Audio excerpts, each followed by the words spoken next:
Hello, everyone. We are so happy to have you back at Courageous Leadership with Virginia Prodan. I am your host. I am an international human rights attorney, a speaker, a writer of book Saving My Assassin. It's my memoir and my life in Romania and here in America. We love at Courageous Leadership with Virginia Prodan to respond to your questions, to your suggestions. We love to train and equip you to live a life of significance, courage, and success.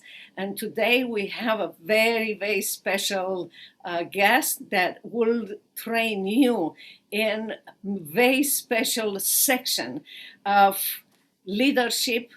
He has a book called Leadership Recall, and you will find a lot of things that will be very useful. So my advice to you is make sure that you have a quiet place. You have a possibility to take notes, and you might go later on his website and find more about this. But for right now, let's welcome Steve Kahle to our podcast. Thank you so very much, Steve, for coming here.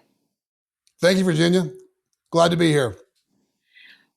I want you to tell our audience a little bit about yourself.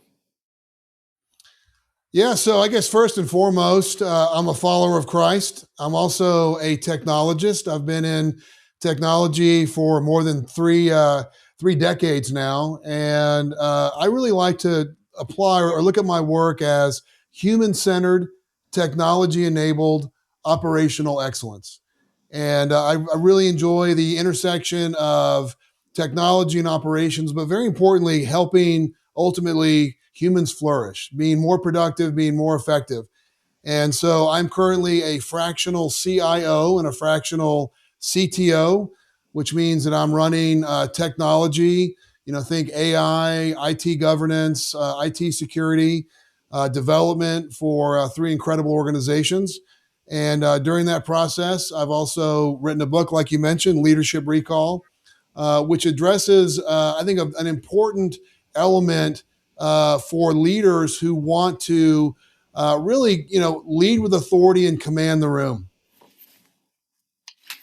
It's very interesting that when you open your book, you read, leaders forget 83% of what they learn in the first week, and most of the people they met.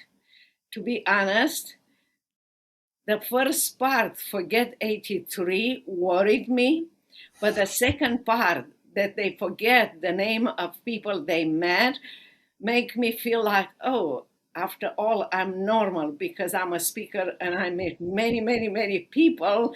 Right. Sometimes I forget them, but I used to tell them with any opportunity when I speak, when people ask me, how do you want people to know you?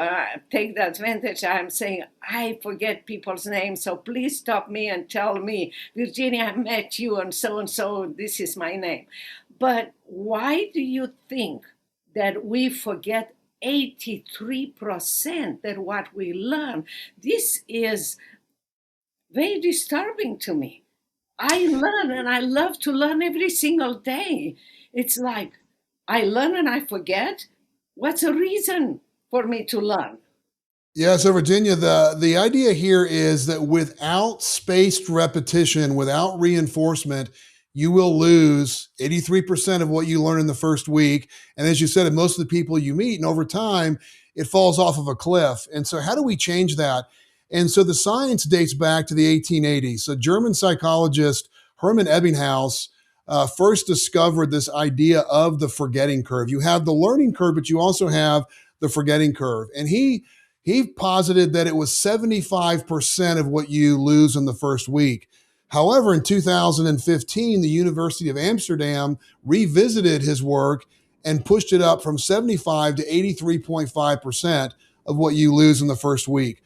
So the key thing is that if we don't have a system for capturing, cataloging, and ultimately recalling information, we're going to be learning more, but also forgetting almost all of it. And so as leaders, how do we turn that around?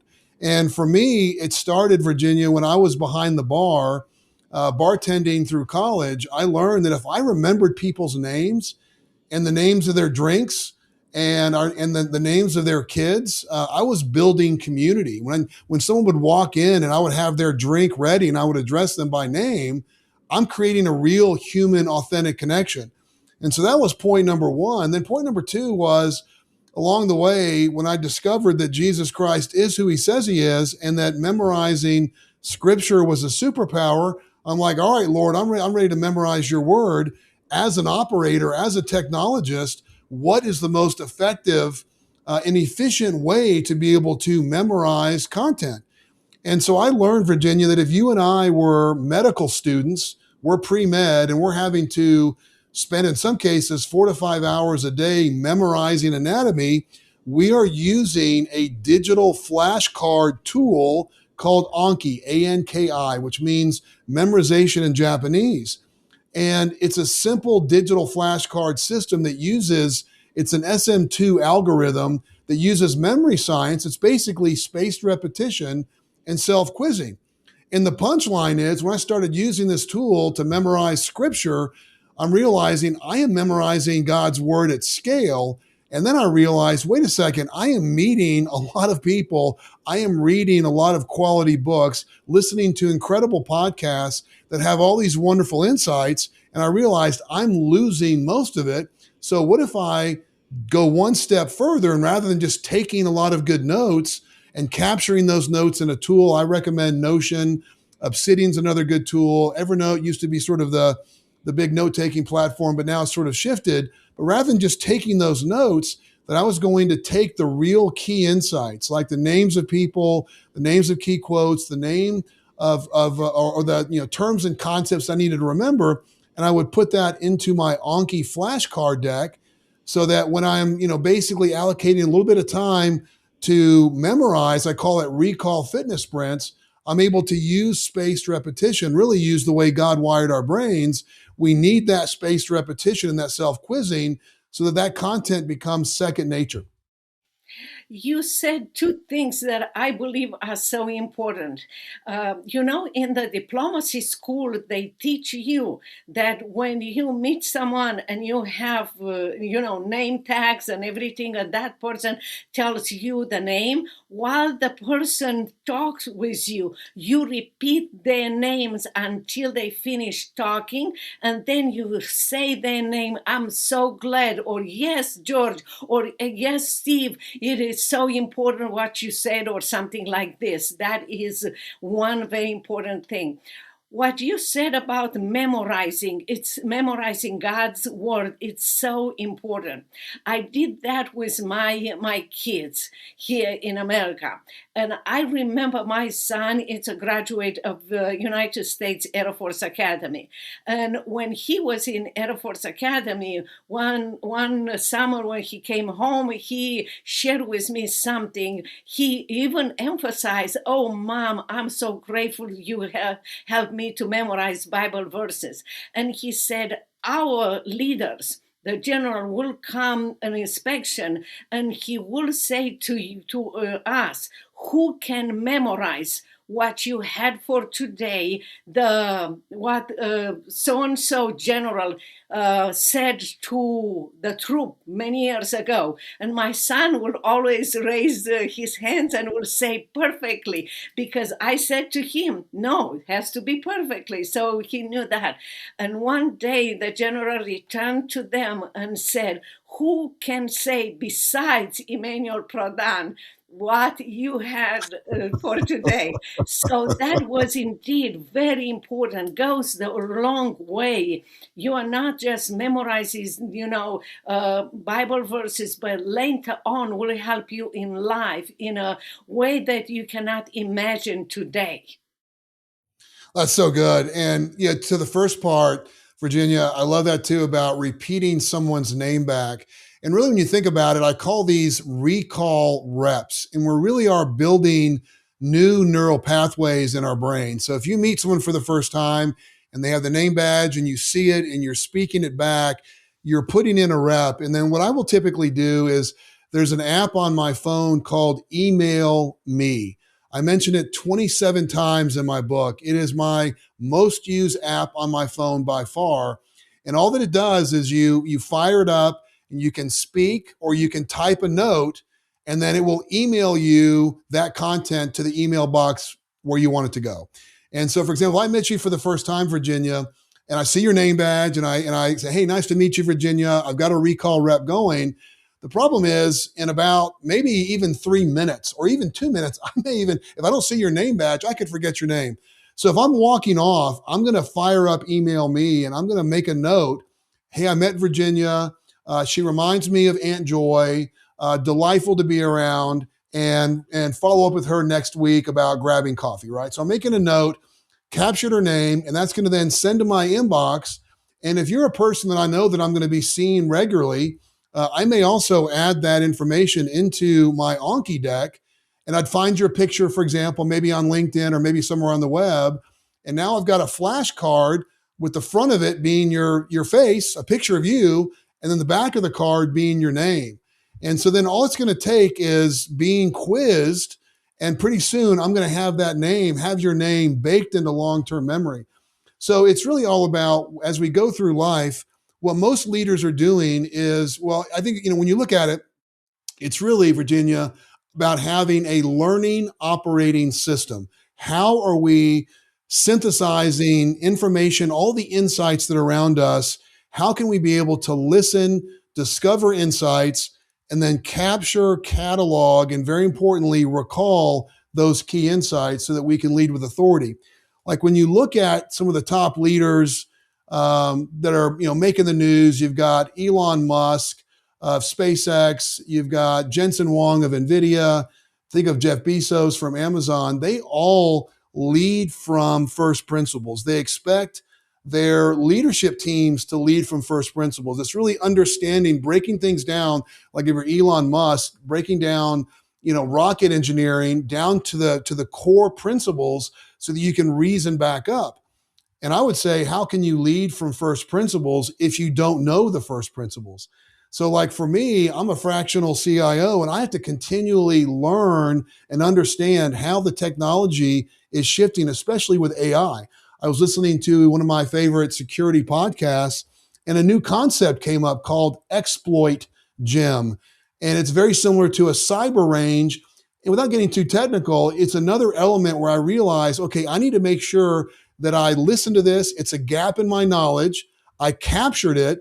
And now I've got a deck. I'm building out a card in my Anki deck so that I'm going to be quizzed on what an exploit gem is. So in the future, if I need to draw that in a high stakes conversation or someone asks me, hey, what are your thoughts on what an exploit gem is, I can be able to respond and understand what it is because I took the time to be a little more intentional. I captured, I cataloged it, and then I put it into my recall app, which is called Anki that I mentioned earlier. And all we're talking about here too, like kind of back to your son, Virginia, about memorizing. With spaced repetition, it doesn't matter how old you are, how young you are.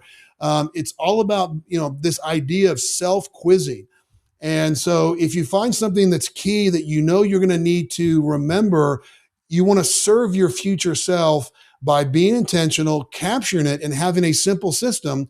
And I advocate for about 3 to 5 minutes a day, 5 days a week on memorization, what I call recall fitness sprints. And you will be amazed at how much content you'll be able to remember because with that spaced repetition, you're moving this content from your hippocampus to your prefrontal cortex.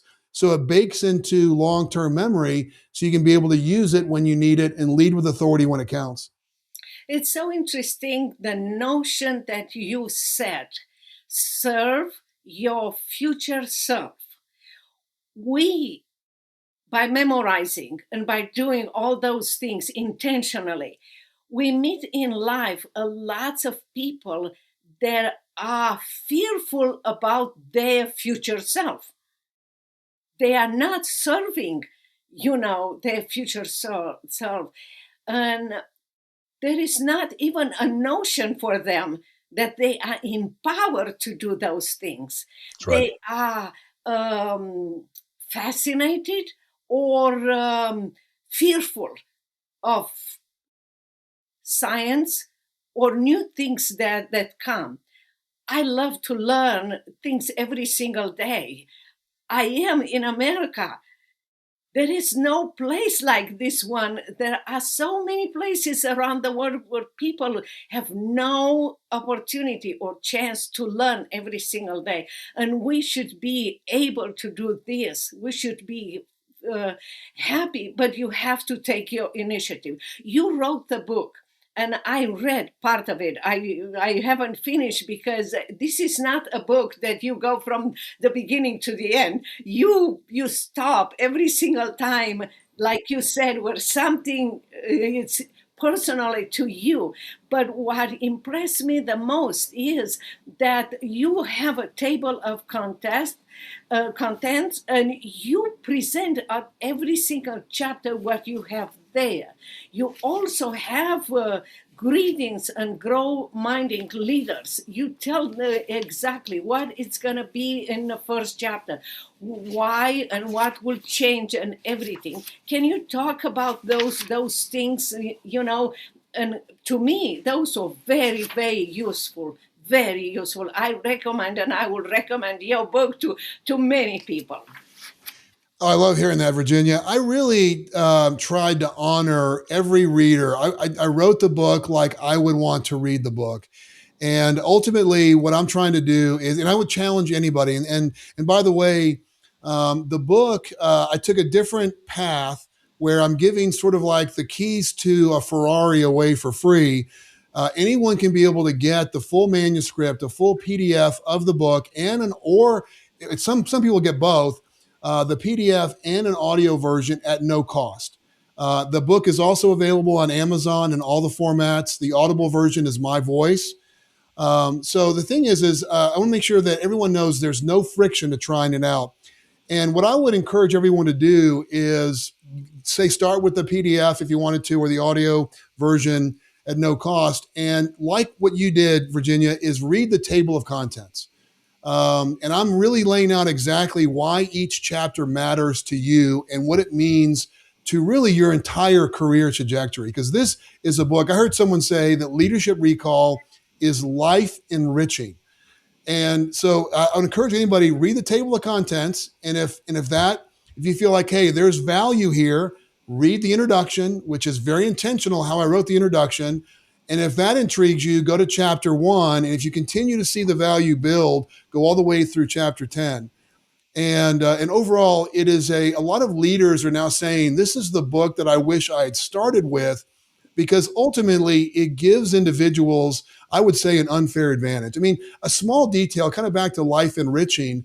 I use Leadership Recall every single day. And when I walk out, I do a prayer walk pretty much every morning when the sun's coming up. And part of that walk, I'm using Anki and I'm actually memorizing content while I'm enjoying God's nature. I'm seeing my neighbors. I'm meeting new neighbors. And when I meet a new neighbor, I'm listening to their names, listening to their dog's name, and then I'll fire up Email Me, Virginia, when I'm walking off, capturing their name. It then drops into Anki. I'll create a flashcard. And so the next time when I see them, it's so delightful when I can, and you surprise them. Like when you remember their names and their dog or dog's name, it just creates a wonderful human connection. And that's what we need more of. We need more of this community, but also kind of back to when we're creating and learning all the day, learning each day with new concepts, leading from first principles. We may see a quote that's really powerful that we want to be able to make sure that we recall. So it's really about looking at life and making sure that we are intaking new information so that we can bring value to whatever our God-given talents are, and do so in a way that we're not losing all these insights. In fact, we're harnessing the insights and we're able to bring more value into the marketplace because we're able to recall what matters most. I read several other books that will help you win other people's and be powerful in other people's life.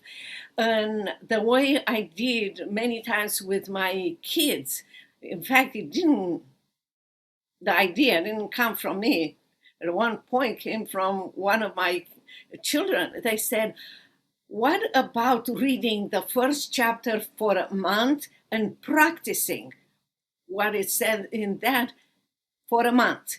Because that will solidify what you have. Do you agree that we can read your book, first chapter, 1 month, and practice until that become solidification in our lives, and then continue the next month with a second chapter and everything, until everything will be really, really powerful? Because I do not believe, yes, you say that a chapter might apply to you very powerful, the second one, I believe it's beneficial. Just looking at the table of content, every single chapter that you wrote is beneficial in our lives. Absolutely. Yeah. I would say that in each chapter does build, and we're talking about also, it's the mindset very importantly, but also what are the tools that will allow us to be able to perform ultimately at a much higher level? And to your point, Virginia, about making sure that we're just not reading and then forgetting. I like the idea of a lot of reflection. Typically the way I consume a book will be, and I'm on the digital side. I will grab if I see a book has some good content, I'll give it a shot. I'll start off with Audible, and I will use the bookmarking feature in Audible. And so if I hear something, if I'm in my car and all of a sudden I hear, a section that really jumps out, I'll bookmark it, and then I'll go through the entire book. And then what I'll do is I'll get the Kindle version. And so then I will play back the audio version and find the exact sections in the Kindle version. And what's powerful about Amazon is when you're highlighting the content in Kindle, it's going to then summarize all of your highlights at any time. So you can see all of your highlights in one shot.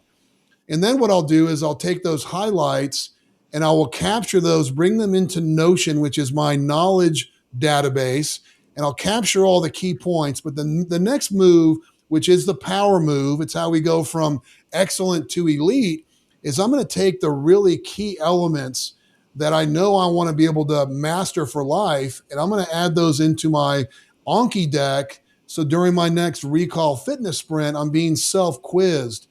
And so that's sort of the workflow. But the main thing is that it's not about powering through. It's almost like sipping a nice glass of wine. We want to make sure that we're savoring the content. We're not rushing through. I would say that confidently, this book will change lives. It will change your life. If you were to implement 20% of what I outline in the book, I believe it's going to have a massive impact on anyone's career trajectory. But the key thing is that we're not going to power through it. We need to make sure that we are absorbing the content, understanding the tools. And also what you're seeing, Virginia, in the book is I created 79 illustrations. So I want to make sure that it is easy to absorb, and you can tell by the way I'm writing, this is not, blocks of content. It's a lot of bullets. It's very easy to absorb, but it's something you don't want to rush through. I like what you are saying. This is your mission, should you choose to accept it. That's right. Yes. You put it in a very polite way. I wrote it. I spent my time. I opened my heart. Now it's your time. If you accept it, it's your adventure. It will change your life. If not, I did my part. That's right. I love it so very much. I believe that you have to give people possibility to recognize that their lives were created by God with a purpose, but their adventure, it's in their own lives. They have to take responsibility over their lives. So I agree. I think too, Virginia, when you look at it, it's about mastering your craft. We're all uniquely talented. And when we take the mindset of, yes, I want to master my craft, and yes, I want to serve my future self, which is why every growth-minded leader, every driven growth-minded leader is going to spend time outside learning. I'm saying, hey, let's make sure we're using the right tools, the right mindset, so that we can truly, really lead with authority. And I think another key detail here is making sure, like, this book is so powerful for any leader. But if someone's going through a career transition, if they're starting a new position, they're having to learn an entire new landscape of people, of technology, of concepts. This book will absolutely help you flatten that learning curve so that you can be able to accelerate your learning quickly. So anyone who's going through a career change or is getting ready or is preparing for that next move, this book will absolutely help you really dial in your learning operating system so that when you have these new opportunities, and really everyone should be, being a growth-minded leader, I think a leader, it's almost synonymous, being growth-minded, that of course we're going to be looking for ways to improve and to serve others with excellence. But the idea, if we're pivoting, or an enterprise sales rep is going into a new organization and having to learn a full new landscape of ideas and terms, this is a book that will deliver incredible results no matter where you are in your career. Like I said, I read your book in the first chapter, and I'm still reading that. But what touched me the most, and I'm a writer too, was the fact that you wanted to be by your reader. You repeat it several times. I don't know if you are aware, but you repeat it several times. I wrote this book for you. It makes it personally to the person that reads that book. This is not a book that I just decided to do. I have been in your shoes. I understand you. I want to take you further than you can imagine. That's what you said, and I believe it's so precious. It's so important for everyone who reads it. And that's the reason I am saying I will promote your book, because I believe that you put your heart in this book. I love that, Virginia. It's great to hear that feedback and how you can get even just, intro, table of contents, chapter 1, and getting the heart of the book. I mean, I tracked my time, and I was really curious to see, okay, how many hours did I put into writing the book? And so it's about 395 hours, almost 400 hours of time that I put into this book. And certainly it's decades of trial and error. But what's so powerful and so invigorating is to hear the impact. I mean, I've earned 35-star reviews across multiple industries. The book is still early. A lot of work to be done with promoting it. But it's impacting lives. When I hear people just talk about how it's allowed them to gain confidence and to really, this idea of also, I'm glad you brought it up too and reinforced it, this idea of future self. We are, if we're doing a good job every single day, making small investments into our future self, then we're expanding our capabilities so that God can use us in powerful ways. That is wonderful. Before we end this podcast, can you tell the audience where they can find you, where they can find the book, everything about you, your business? Yeah, thank you, Virginia. So you can find everything about the book. You can get a no-cost version of the PDF or the audio version at leadershiprecall.com. So it's the name of the book. Leadershiprecall.com is where you go to get the book, or if you want to buy it on Amazon, we have all the links there. I also do no-cost executive briefing. So if you're a leader and you have a leadership team and you know that you would have a competitive advantage if you were to embrace these concepts across your team, you can also learn about applying for an executive briefing. I'm also, Virginia, active on LinkedIn. So that's kind of my primary social media channel is LinkedIn. So I would love anyone who hears this, love to earn your connection and learn more about your journey.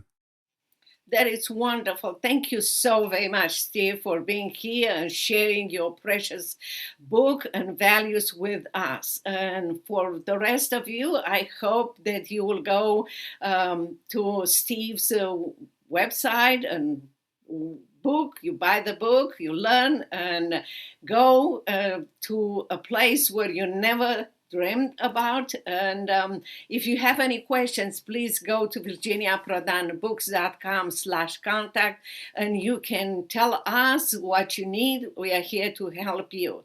Until next time, thank you so very much, Steve, again, for coming to our podcast and sharing those valuable principles that will take every person who wants to read your book and do those practice application and go to places that they never thought that would be possible. Thank you again.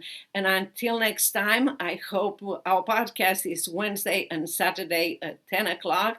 And I hope that we will see you again and we will hear from you. Thank you so very much, and God bless you. Bye-bye.